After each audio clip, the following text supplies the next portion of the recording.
কুরবানির আগে যেই পরিমাণ ফ্রিজ বিক্রি হওয়া হয় সারা বছর এই পরিমাণ ফ্রিজ বিক্রি হয় না। কুরবানি আমরা যারা এককভাবে দিচ্ছি কিংবা শরিক হিসেবে আরেকজনের সঙ্গে দিচ্ছি, কুরবানি যেহেতু একটি ইবাদত, সুতরাং আমাদের নিয়ত যেমন পরিশুদ্ধ হওয়া জরুরি, ঠিক তেমনিভাবে আমাদের কুরবানির জন্তু ক্রয় করার, পশু ক্রয় করার মালটাও হালাল হওয়া, বলেন সবাই,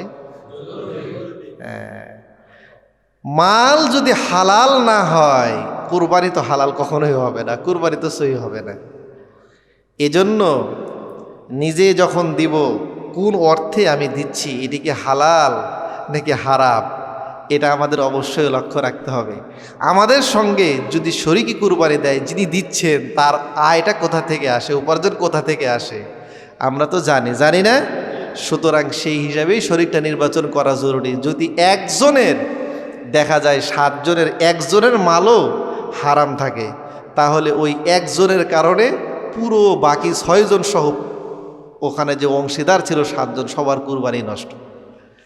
যার মাল হারাম ছিল তার তো কুরবানি নষ্টই, ওনার সঙ্গে যারা শরিক ছিল আরও 6 জন, তাদের মাল হালাল, তাদের কুরবানি নষ্ট, কারো কুরবানি হবে না। কি কথা বুঝাতে পেরেছি? এই জন্য যারা এখনো কুরবানি কেনেন নাই তারা সেইভাবে বিবেচনা করুন বিষয়। এখন এখানে একটা প্রশ্ন আসে যে কুরবানিতে সমস্যা করলো, হারাম অর্থ দিলে একজন, বাকি 6 জন তো কোনো অপরাধ করে নাই, তাদের কুরবানি নষ্ট হবে কেন, তাই না? আসলে দেখুন, আপনি রাস্তায় চলতেছেন, মোটরসাইকেল নিয়ে 100 জন একসঙ্গে যাচ্ছেন, এক একজন এক এক মোটরসাইকেল, একটা মোটরসাইকেল গর্তের মধ্যে পড়ছে, তাহলে অ্যাক্সিডেন্ট করবে কয়েকজন? একজনই। আর বাকি আরও 99 জন যে পিছন দিকে আছে, 99টা মোটরসাইকেল নিয়ে সমস্যা আছে তাদের? নাই, কারণ প্রত্যেকের আলাদা আলাদা গাড়ি। কিন্তু এক বাসের ভিতরে যদি আপনারা থাকেন 30 জন 40 জন, বাস যদি গর্তের মধ্যে পড়ে ড্রাইভারের দোষের কারণে, তো ড্রাইভার কি একাই আহত হবে নাকি সবাই হবেন? কেন? একটা গাড়িতে আছেন যে, এজন্য। তো কুরবানি যখন স্বতন্ত্র দিবেন আলাদা আলাদা, যার যার কুরবানি তার তার হিসাব। কিন্তু যখন এক কুরবানির মধ্যে অংশীদার হয়ে গিয়েছেন, তখন একজনের কুরবানির সমস্যা হওয়ার কারণে আপনিও যেহেতু সেখানে শরীক, তা আপনারও নষ্ট হয়ে যাবে। নামাজ পড়তেছেন একাকী, বাসায় হোক কিংবা মসজিদে হোক, এককভাবে নামাজ পড়তেছেন, একাকী নামাজ আদায় করতেছেন, একজনের নামাজের মধ্যে ভুল হয়ে গিয়েছে, তাহলে নামাজ নষ্ট হবে কার? যার ভুল হয়েছে তার। আরেকজনের কি নষ্ট হবে নাকি? কিন্তু জামাতের সঙ্গে যখন নামাজ পড়া হয়, তখন ইমাম সাহেব যদি কোনো একটা ভুল করে, সাহসিদা কি শুধু ইমাম সাহেব দেয় না সবারই দেওয়া লাগে? কারণ আপনি যদি বলেন যে না ইমাম সাহেব হুজুর আপনি ভুল করছেন, আপনি দেন, আমরা দাঁড়ায় থাকলাম, আমরা যাবো না, আমরা সেজদা দেবো না, আপনি ভুল করছেন কেন, এই কথা কি বললে চলবে? কারণ যখন আপনারা জামাতের সঙ্গে নামাজ পড়তেছেন, তখন সকলেই সামগ্রিক সমষ্টিক একটি নামাজ আদায় করা হচ্ছে। সুতরাং এই জায়গার মধ্যে সামগ্রিক একটি বিধান থাকবে, একজনের কারণে দেখা যায় অন্যজনের সমস্যা হয়ে যায়। তো ঠিক কুরবানির ক্ষেত্রেও তাই, যে একজনের মাল যদি হারাম হয় কিংবা নিয়ত কুরবানি না থেকে থাকে, তাহলে তার কারণে বাকি আরও যারা অংশীদার রয়েছে সকলের কুরবানি নষ্ট হয়ে যাবে। এজন্য আমরা সেই দিক বিবেচনা করে কুরবানি করার চেষ্টা করি, যাতে করে আমার কুরবানিটা নষ্ট অন্যের কারণে না হয়ে যায়। নিজের কারণে তো যেন নাই হয়, এটা তো লক্ষ্য রাখতেই হবে, অন্যের কারণেও যেন না হয় তা খেয়াল রাখতে হবে।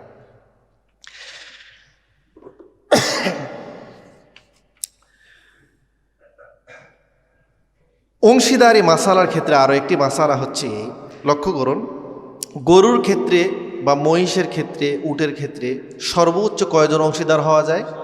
7 জন। এখন দেখা গেছে যে পরিবারের পক্ষ থেকে বাবা একটা কুরবানি দিচ্ছেন একটা অংশ, এই এক অংশ দিতে তার 30,000 বা 40,000 টাকা লেগেছে, তিনি একাই দিতে কষ্ট হচ্ছে। এখন ছেলেও দিছে বাবাও দিচ্ছে, ছেলে দিছে 20,000, বাবা দিচ্ছে 20,000, দিয়ে একটা অংশ দিচ্ছে। কয়টা অংশ? কুরবানি যে কোনো একজনের নামে কুরবানি করতে হবে, বাবার পক্ষ থেকে হয় আর না হলে হয়তোবা ছেলের পক্ষ থেকে। যদি উভয়ের পক্ষ থেকে কুরবানি করে, তাহলে এক একজনের কুরবানি হয়েছে কতটুকু? একটা করে। কতটুকু হয়েছে? অর্ধেক করে। একের কমে কিন্তু আসা যাবে না, কুরবানি কিন্তু কারোই হবে না। কথা বুঝাতে পেরেছি? এজন্য বাবা তার ছেলের পক্ষ থেকে হয় কুরবানি দিবে, অথবা ছেলে তার বাবার পক্ষ থেকে কুরবানি দিবে। যে কোনো একজনের পক্ষ থেকে, তাহলে কুরবানি একজনের পক্ষ থেকে হবে, আর একজন টাকা দিয়েছে এজন্য সে সওয়াব পাবে, কিন্তু কুরবানি করার সওয়াব পাবে না। কথা বুঝাতে পেরেছি?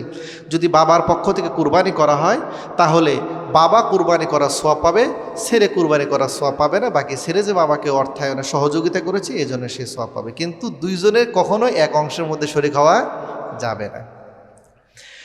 এরপরে আরেকটি আমাদের সমাজের মধ্যে বহুল প্রচলিত একটি বিষয় রয়েছে, সেটি হচ্ছে কুরবানির সঙ্গে আকিকা করার বিষয়। কিসের বিষয়? আকিকা করার বিষয়। লক্ষ্য করুন, আকিকা আমরা দেই, যে কুরবানি একটা নিয়েছি, ওর মধ্যে একটা অংশ আকিকার দিলাম, বাকি অংশগুলি কুরবানি দিলাম। এই যে আমরা যে কাজটা করি, প্রচলনটা আছে। মূলত আকিকা করার সময় কখন? এই যে লক্ষ্য করুন, এদিকে সবাই এদিকে লক্ষ্য করুন, আকিকা করার সময় কোন সময়? প্রথম বছরে না, সন্তান জন্মগ্রহণ করার 7ম দিনে আকিকা করতে হয়। তা আপনি যার নামে আকিকা করতেছেন, বেশিরভাগ সময় 98% এরকমই হয় যে তার বয়স হচ্ছে 5 মাস, 6 মাস, 2 বছর, 4 বছর, 5 বছর, তার আকিকা এখন এই সময় দিবে। তো এই যে এই সময় আপনি আকিকা দিচ্ছেন, তার নামে বড় হয়ে গেছে, সেই সময় আকিকা দিচ্ছে। আকিকা দেওয়ার মোস্তাহাব সময়, উত্তম সময় তার ছুটে গেছে 7ম দিনে। এরপরও যখন আকিকা আপনি করতে চান, করতে পারবেন, কোনো সমস্যা নাই, তবে উত্তম সময় আকিকা হলো না। কি কথা বুঝাতে পেরেছি? এইরকম কি কখনো হয়? সাধারণত খুব কমই হয় যে আপনি যেই সন্তানটার আকিকা দিচ্ছেন তার বয়সও হয়েছে আজকে 7 দিন, আপনি আকিকা দিচ্ছেন, এরকম কি সাধারণত হয়? হয় না, আকিকা দেয় অনেক পরে।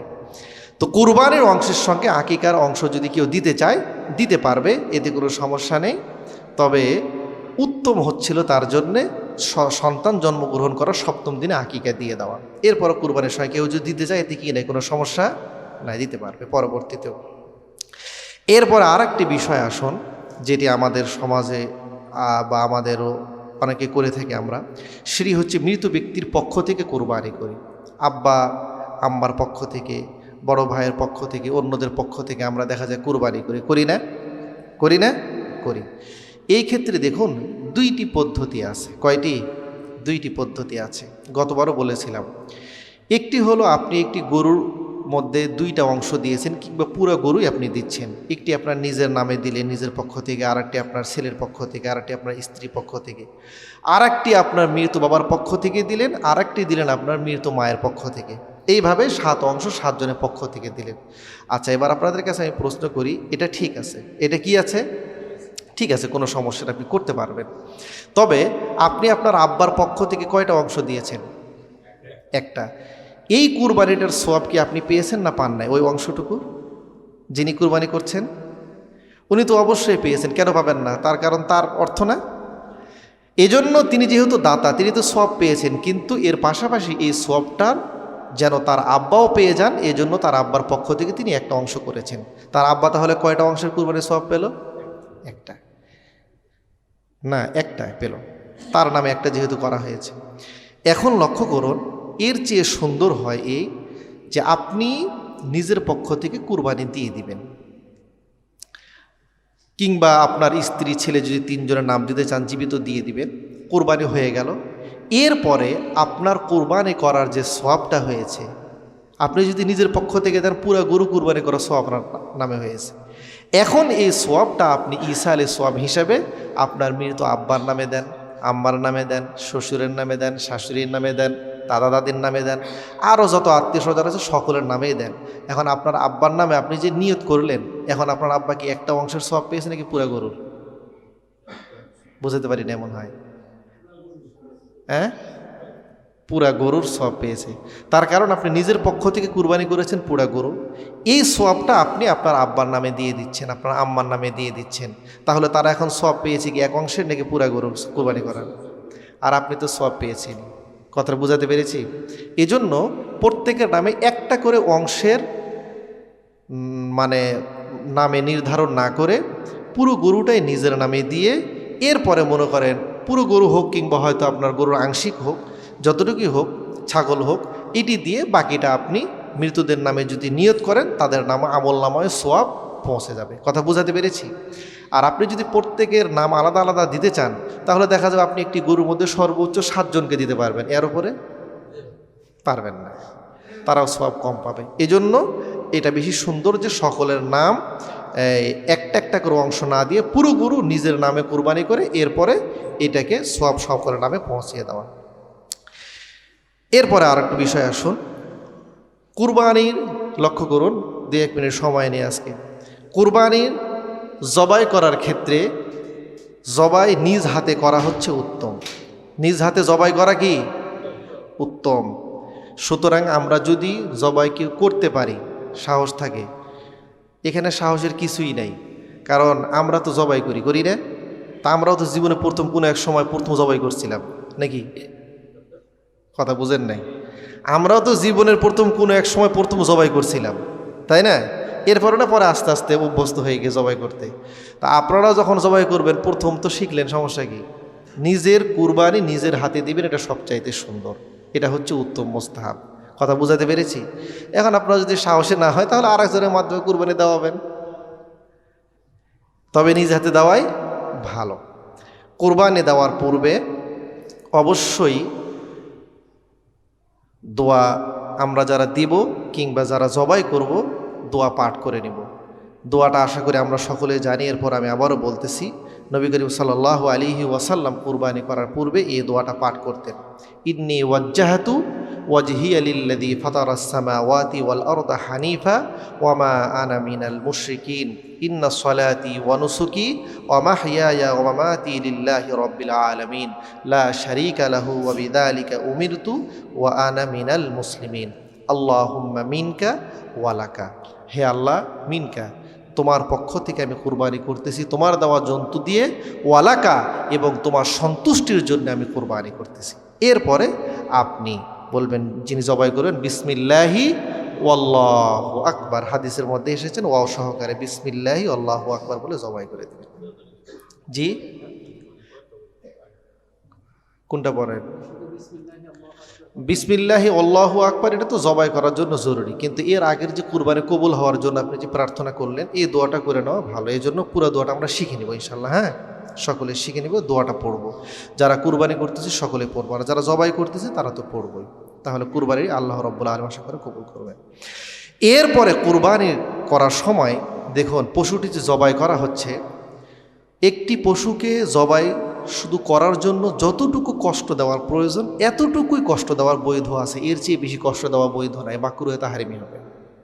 সুতরাং একটি পশু জবাই করার পর তার দম যেতে কিছুক্ষণ সময় লাগবে না? এত বড় একটা জান যেদিকে সময় লাগবে না? কষায়েরা করে কি, হাত পা আগে কাটা শুরু করে, পায়ের রগ কাটে, হাতের রগ কাটে, গেল তাড়াতাড়ি দম যাবে, এই জন্য সে এখনো মারাই যায় নাই। তো কুরবানি গরুটাকে মারার জন্য জবাই করার পরেও হাত পায়ের রগ কাটা কি জরুরি? না কাটলে কি মরবে না? হ্যাঁ, কথা মরবে না? তাহলে দম যাওয়ার আগে হাত পায়ের রগ যে কেটে দেয়, এটা গরুকে বেশি কষ্ট দেওয়া হয়, এটা মাকরুহে তাহরিমের গুনাহ হবে। এই কাজটা করতে দিবেন না। গরু যেখানে জবাই দিবেন আগে থেকেই সেখানে নিয়ে যাবেন। এক জায়গাতে ফেলেছেন, এরপরে টেনে নিয়ে যাচ্ছেন আর এক জায়গাতে, কষ্ট বেশি হচ্ছে না? অর্থাৎ জবাই করা ছাড়া অতিরিক্ত যে কষ্টগুলো আপনি না দিয়েও কুরবানিটাকে করতে পারতেন, যে কষ্টটা না দিয়েও আপনি করতে পারতেন, সে কষ্টটা আপনি যদি দিয়ে দেন গুনাহ হবে। এজন্য সর্বাত্মক চেষ্টা করতে হবে সবচেয়ে কম কষ্ট দিয়ে যেন গরুটা মারা যায়, ছাগলটা, কুরবানি পশুটা মারা যায়, সেইভাবে আমাদেরকে জবাই করতে হবে। কথা বুঝাতে পেরেছি? এই জন্য বেশি কষ্ট গরু করা যাবে না। এরপরে কুরবানি যখন হয়ে গেল, জবাই করার পরে এবার আসলে হলো কুরবানির গোস্ত এবং চামড়ার মশলা। দেখুন, গোস্ত এটি আমরা নিজেরা খাই, আত্মীয় স্বজনদেরকে দিই, গরিব দুঃখীদের মাঝখানে বন্টন করে দিই। আমরা সাধারণত 3 ভাগে বন্টন করে থাকি, এটি উত্তম মোস্তাহাব একটি আমল। নবী করিম সাল্লাল্লাহু আলাইহি ওয়াসাল্লাম 3 পদ্ধতি দিয়ে করতেন, 3 ভাগে। একটি নিজের পরিবারের জন্য রেখে দিতেন, আর একটি সাদকা করে দিতেন, আর একটি আত্মীয় স্বজনদেরকে দিতেন, তাই না? এই পদ্ধতিতে দিই, কারণ অনেক গরিব মানুষ আছে যারা দেখা যায় কুরবানি করতে পারে না, তারাও যেন পায় কিছু অংশ, তারাও যেন খেতে পারে, সুন্দরভাবে ঈদ উদযাপন করতে পারে। এজন্য তাদের প্রতি আমরা বিবেচনা করব। কুরবানির আগে যেই পরিমাণ ফ্রিজ বিক্রি হওয়া হয়, সারা বছর এই পরিমাণ ফ্রিজ বিক্রি হয় না, কি ঠিক না? হ্যাঁ, রাখেন, আপনি আপনার জন্য রাখেন। আমরাও 3টা বন্টন করি, একটা হলো আজকে নগদে খাবো, আর একটি কয়েকদিন পরে খাবো, আর একটি ডিবের ভরে রাখার জন্য। এই 3 ভাগে ভাগ করে ফেলি। না, ওই 3 ভাগে ভাগ না করে একটি রাখি নিজের জন্য, আর একটি আত্মীয় স্বজনদের জন্য, আর একটি গরিব দুঃখীদের জন্য। 3 ভাগে ভাগ করে দিই, এটাই উত্তম, এটাই ভালো। কারো যদি দেখা যায় যে প্রয়োজন বেশি হয়, পরিবারের সদস্য বেশি, সেক্ষেত্রে সে কিছু যদি বেশি নেয় তো কোনো সমস্যা হবে না। চামড়ার বিষয়টি আসুন। কুরবানির গোস্ত এটি কি বিক্রি করা যায়? হ্যাঁ, কুরবানির পশুর কোনো কিছুই বিক্রি করা যায় না। আপনি যেই রশিটা দিয়ে নিয়ে এসেছেন, যেই ঝোল কুরবানির এই গরুর ওপরে যদি থেকে থাকে, এই যে চটমট দিয়ে রাখি, এগুলোকে বিক্রি করতে পারবেন? কিচ্ছু বিক্রি করা যায় না। চামড়াও ওই রকম বিক্রি করা, সবাই বলেন, যায় না। এখন কোনো একজন ব্যক্তি যদি কুরবানির পশুর কোনো বস্তু, গোস্ত হোক, তার রশি হোক, অথবা অন্য কোনো বস্তু হোক, চামড়া হোক, বিক্রি করে ফেলে, তাহলে বিক্রি করার সঙ্গে সঙ্গে তার এই কুরবানি বিক্রি করার বস্তু, কোনো বংশ বিক্রি করার একটা গুনাহ হয়। তার কি হবে? গুনাহ হবে। আর এই গুনাহটার খেসারত হচ্ছে এইভাবে যে, যে কয় টাকা সে উপার্জন করেছে এখান থেকে, সম্পূর্ণ টাকা তার জন্য সদকা করা ওয়াজিব হয়ে যায়। কি হয়ে যায়? সদকা করা ওয়াজিব হয়ে যায়। পুরো গরু আপনার এই সদকা করা কি ওয়াজিব? আপনি যে জবাই করেছেন পুরো গরু, আপনি খেতে পারবেন না, চাইলে পুরোটা খেতে পারবেন, কিন্তু আপনি যদি গরু পুরোটাই বিক্রি করে দেন, পুরো টাকাটা আপনাকে সদকা করতে হবে গরিব দুঃখীদের মাঝখানে। আপনি চাইলে পুরোটা খেয়ে নিতে পারেন, সেটা ভিন্ন বিষয়, কিন্তু আপনি বিক্রি করতে পারবেন না। যতটুকুই বিক্রি করবেন অংশ, এতটুকু টাকার 1 টাকাও আপনি নিজে খেতে পারবেন না, আর এটা নাজায়েজ হয়ে যাবে আপনার জন্য। ওই টাকাটা সম্পূর্ণ সদকা করে দেওয়া কি হয়ে যায়? ওয়াজিব হয়ে যায়। এজন্য আমরা কুরবানির চামড়া বিক্রি করব না। কুরবানির চামড়া কি করব? এটা আমরা তো নিজেরা প্রসেসিং করে ব্যবহার করতে পারি না। রসুলের যুগে নবীজিরা এটাকে নিজেরাই প্রসেসিং করে সাহাবায়ে কেরামরা ব্যবহার করতেন, বিভিন্ন কিছু তৈরি করে। আমরা যেহেতু নিজেরা পারি না, এজন্য চামড়াটি আমরা কি করে দিব? পুরাটা দান করে দিব। এখন যদি আপনি বলতে চান যে হুজুর 2-3 জায়গা থেকে যে চায়, আপনি এক জায়গায় দিবেন, আরেক বছর আরেক জায়গায় দিবেন, আরেক বছর আরেক জায়গায় দিবেন, এটা ভালো। কথা বুঝে আসছে? এজন্য চামড়া আমরা বিক্রি না করে পুরো চামড়াটা আমরা সদকা করে দিব, এটি সবচাইতে উত্তম। আল্লাহ রাব্বুল আলামিন আমাদেরকে যে আলোচনাগুলি করলাম, মাসালাগুলি বললাম, সকলগুলি বুঝার এবং আমল করা তৌফিক দান করুন। সুবহানাক আল্লাহুম্মা বিহামদিকা আশহাদু আল্লা ইলাহা ইল্লা আনতা আস্তাগফিরুকা ওয়া আতুবু ইলাইক। আমাদের যাদের সুন্নত বাকি আছে, আমরা সুন্নত পড়ে নিই, এরপরে ইনশাআল্লাহ খুতবা হবে।